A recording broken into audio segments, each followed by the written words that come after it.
Iran की घेराबंदी के लिए अमेरिका ने अपना ब्लूप्रिंट तैयार कर लिया है। जमीन से लेकर आसमान तक किले जैसी सुरक्षा की गई है। मिडिल ईस्ट में अपनी सैन्य क्षमता बढ़ाई जा रही है। साथ ही जॉर्डन को मजबूत बेस के तौर पर तैयार किया जा रहा है। फाइटर जेट से लेकर हैवी कार्गो विमान की तैनाती के मायने क्या है इस वक्त, देखिए रिपोर्ट।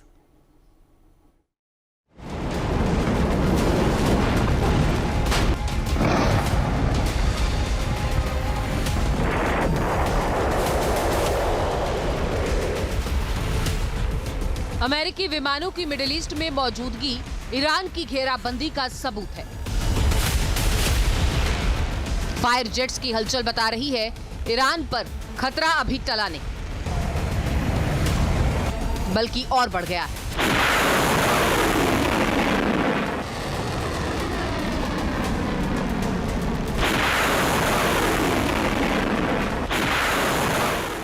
हमले से पहले अमेरिका मिडिल ईस्ट में अपनी सैन्य क्षमताओं को तेजी से बढ़ा रहा है और संकेत साफ है कि आने वाले दिनों में ईरान को इस तरह दहलाने का प्लान है कि खामेनेई को सत्ता से बेदखल करने का मिशन पूरा किया जा सके। अमेरिका अपना ब्लूप्रिंट तैयार कर चुका है और अब उसे अमली जामा पहनाने का इंतजार है।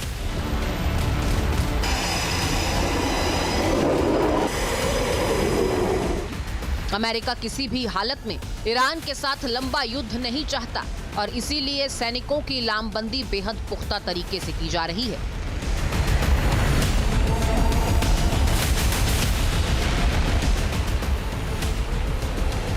इसके लिए जॉर्डन के मुफाक सॉल्टी एयरबेस पर F-15 लड़ाकू विमानों की नई खेप पहुंच चुकी है। अमेरिका ने ब्रिटेन के RAF लेकिन हीथ से कम 12 F-15 लड़ाकू विमान और 4 KC-135 स्ट्रेटो टैंकर्स यानी हवा में ईंधन भरने वाले विमान जॉर्डन एयरबेस पर तैनात किए हैं। लड़ाकू विमानों की इस तैनाती को एक्सपर्ट्स युद्ध की तैयारी का हिस्सा ही बताते हैं। जॉर्डन का मुफाक सॉल्टी एयरबेस पहले भी ईरानी मिसाइलों और ड्रोन्स को रोकने के लिए इस्तेमाल किया जाता रहा है। ऐसे में यहां की घेराबंदी ट्रंप के आक्रामक रुख की गवाही दे रही है।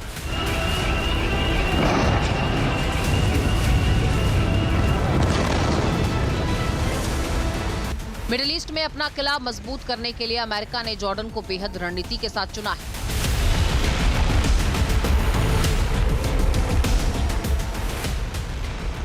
सेंटकॉम यानी मध्य पूर्व, मध्य एशिया और दक्षिण एशिया में अमेरिका के अब F-15E विमानों की संख्या 35 हो गई है, जबकि 4 C-17 ग्लोब मास्टर भी यहां तैनात हैं। डिएगो गार्सिया में बॉम्बर्स भी मौजूद हैं और इसी इलाके में गार्ड कमांड हब भी बनाया गया है। अमेरिका का थार्ड सिस्टम भी यहां एक्टिव है। ईरान पर हमला करने से पहले अमेरिका अपने सैनिकों की सुरक्षा पुख्ता करने में जुटा है और इसीलिए एयर पावर और एयर डिफेंस सिस्टम को मजबूत किया जा रहा है। ईरान के साथ ही उसके प्रॉक्सी गुटों से निपटने के लिए इंतजाम जारी है।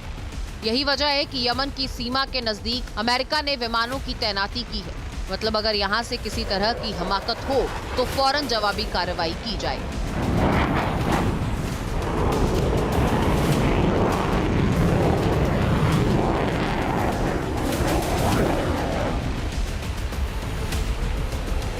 अमेरिका ने वायुसेना के बेहद घातक माने जाने वाले नाइट स्टॉकर को भी जॉर्डन भेजा है। उनकी मौजूदगी बताती है कि अमेरिका C-130J का इस्तेमाल भी कर सकता है।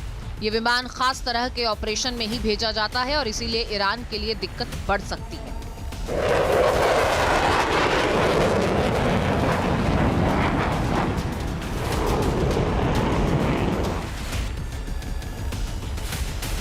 मिडिल ईस्ट में अमेरिका की ओर से RQ-170 सेनेटल ड्रोन्स भी सक्रिय किए गए हैं, जिनके जरिए खुफिया जानकारी जुटाने के साथ साथ इलाके में निगरानी की जाती है।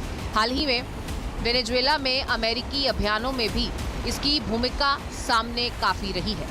ये बेहद स्टील्थ ड्रोन है जो flying wing design, radar, electro optic और इंफ्रारेड सेंसर से लैस है।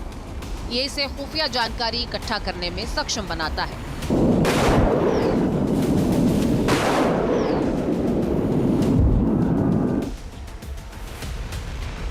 ईरान की घेराबंदी के लिए अमेरिका अपनी मारक क्षमता को बढ़ाने के साथ साथ खुद को सेफ करने के लिए भी तैयारी कर रहा है।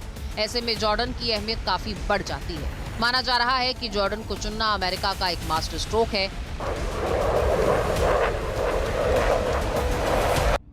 दरअसल खाड़ी देशों के मुकाबले जॉर्डन से ईरान, सीरिया, इराक के हवाई क्षेत्र तक पहुंचना बहुत आसान है, तेज है। वहीं जॉर्डन का ये बेस ईरान की कुछ मिसाइलों की सीधी मार से थोड़ा दूर और सुरक्षित माना जाता है। इसमें अमेरिका को जवाबी कार्रवाई करने के लिए वक्त भी मिल जाएगा। जॉर्डन ने हमेशा ही ईरान के खतरों को रोकने में अमेरिका और इजराइल का गुपचुप तरीके से साथ दिया है। इसीलिए जॉर्डन को अमेरिका अपना सुरक्षित बेस बना रहा है ताकि यहां से ईरान को दहलाया जा सके, अपने सैनिकों की हिफाजत की जा सके। जंग के मोर्चे के लिए अमेरिका की ये तैयारी बताती है कि आने वाले दिनों में ये हमला कभी भी हो सकता है।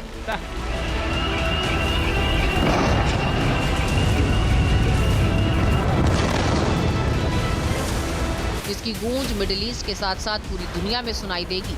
पर सवाल फिर वही कि अमेरिका का ये कदम कहीं थर्ड वर्ल्ड वॉर का ट्रिगर पॉइंट न बन जाए।